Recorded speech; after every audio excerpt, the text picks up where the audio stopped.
In a quiet workshop filled with a glow of monitors, a dedicated programmer named Alex embarked on an ambitious project. His goal was to transform the classic MOS 6510 CPU, the heart of many retro computers, into a 64-bit powerhouse. Alex began by meticulously studying the architecture of the original chip, then started coding an emulator that could handle the vastly increased processing power.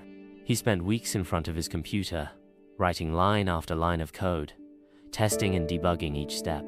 The initial tests were challenging, but Alex's determination kept him going. He integrated GLSL graphics into the emulator, which allowed for stunning 1080p rendering. Alex even managed to get it to play DVDs, a feat that seemed impossible with the original 8-bit chip. He experimented with ray tracing using POV-Ray, bringing a new level of graphical depth to the retro platform. The project wasn't just about software.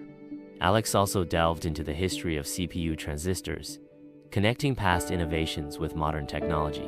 He faced numerous hurdles, but with each challenge, Alex found a solution, pushing the boundaries of what was thought possible. His emulator became a bridge between nostalgia and cutting-edge technology. In the end, Alex had not only built a 64-bit version of the MOS 6510, but also had created a living testament to the evolution of computing. His work showcased how the spirit of innovation could transform the past into a glimpse of the future, inspiring a new generation of tech enthusiasts. Alex's creation wasn't just a technical achievement. It was a journey through time and a celebration of ingenuity.